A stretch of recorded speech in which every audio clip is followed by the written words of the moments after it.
You are listening to The Diary of a Wannabe Writer, presented by Richard A. Boxshall, in which I chronicle my life and attempts to become a professional writer by, doing some writing daily, hopefully. Hello, today is Wednesday the 15th, or is it Tuesday? See, I've already lost my tiny mind. Sorry, it's Tuesday the 15th of October 2024, and you're listening to The Diary of a Wannabe Writer, and I'm out on location. I was about to walk through an underpass to get home, and it's completely flooded, and if I had boots or something on, it'd be alright, but so now I'm going to have to scramble in an undignified fashion live on the podcast, so don't say you're not getting your money's worth, up a little incline and then cross a road. So bear with me a moment whilst I scramble up the incline. Scramble's probably putting it a bit much. It's a bit slippery though, so I'll try not to fall over. There we go. Right, so yeah, the reason I wanted to get the podcast on quite quickly, oh God, there's a barrier to climb over now. Oh, this is undignified, bear with me. Oh, it's a bit higher than I want it to be as well. Right, where am I? Oh, I'm on the bloody roundabout, that's why. Okay, this is embarrassing. Hang on 2 seconds. No, that's not going to work, so scramble back down and go the long way around. Anyway, I wanted to kind of be a bit celebratory today. I'm now I'm trying to walk down a steep, muddy incline. So if you hear me go, "Wah!" it means I've fallen down and you will hear the phone fall to the floor. Right, okay, so there's another underpass out here. Let's see if that one's flooded. People have just walked through it, so hopefully not. Anyway, as I was saying, I wanted to kind of celebrate today because I haven't done any writing per se, but I did sit down over lunch and write out the detailed chapter plan for the last 3 chapters and the epilogue of Empress of the Trees, and that is the bit that I have been struggling with.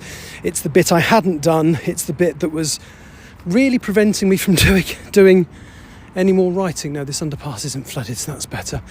So yes, it's not writing per se, but it is really, because it's what will enable me to do the rest of the work on the novel. So I finally kind of figured out the last, basically exactly how I want the end of it to play out. The good news is the chapter of death chapter will not be quite as deeply unpleasant as I originally planned, because it will feature some people surviving as well. So it's not entirely awful anymore.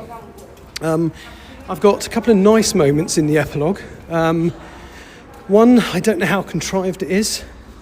It's kind of the happy ending I want, but I don't know how realistic it is. But I can always write it and see if I like it, because basically I want something nice to happen to Mackenzie at the end of the book, and he admitted earlier in the story that he does have feelings for Marianne, complicated by the fact that they are a non-binary character, and all that backstory. But I suppose his story is that with everything that's happened,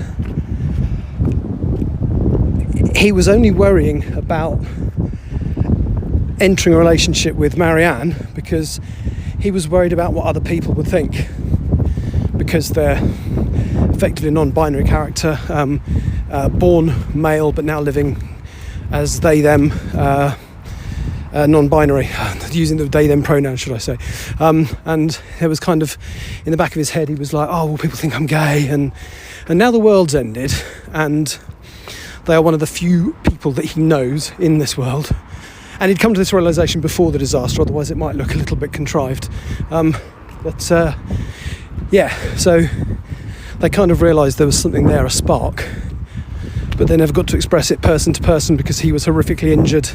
So they never got to have that moment where they talked about it. So that's going to happen in the final chapter, in the epilogue. Other things that can happen in the epilogue, some nice stuff. Basically, there is another character death, but it's sad, but it's not nasty. It's kind of, I won't say any more, but there's a character who feels, and if you've been following me talking about the story, you've got to work out who it is, but there's a character who feels now that, they've survived the apocalypse. Well, it's not an apocalypse, they're survivors, but you know what I mean. They've survived the end of civilization as we know it, and one character feels that their work is done, and that they've lived for hundreds of years, they're tired, they don't feel they have anything else to contribute, and they're ready to go. And that could be one of 2 characters realistically, but if you know the characters, it fits for one and absolutely doesn't fit for the other. So Sorry, I'm walking up a hill now, slightly out of breath, because I've done bugger all exercise the last few weeks, apart from a couple of little walks when I was on holiday. So I'm thrilled with what I've got done today, because it basically means that I can sit down and know what the next scene is going to be. And I do write much better when I know what the next scene is going to be, and I do, because I've got the complete list, a scene-by-scene breakdown of, as I say, chapters 37, 38, 39 and the epilogue. I did think about whether I needed to expand it, but actually it feels like the right ending for the characters and for the story. And I think the climax is quite exciting. We shall see if anybody ever reads it, but I like it. It's kind of an actiony moment, which kind of needs to be. It's a life or death sort of actiony, guns being fired all over the place. Only certain people will make it to the end of the chapter kind of thing. It works for the story I'm telling.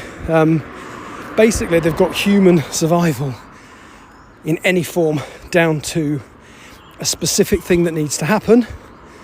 And the army, now under orders of the new Prime Minister, my bad guy Carl Tucker, are in the way of that happening. So, anyway, I'm so out of breath. So out of shape. Anyway, I'm not going to talk anymore. I am genuinely chuffed with what I've managed to get done today. So thanks for listening, and I will be back hopefully tomorrow, maybe having done some of the actual writing. We'll soon see. Take care. Bye-bye. You have been listening to The Diary of a Wannabe Writer, presented by Richard A. Boxall. Thank you for tuning in to my random ramblings, and if you'd like to know more about me or my projects, visit my link tree at linktr.ee/Richard Writes, capital R, capital W. Thank you for listening.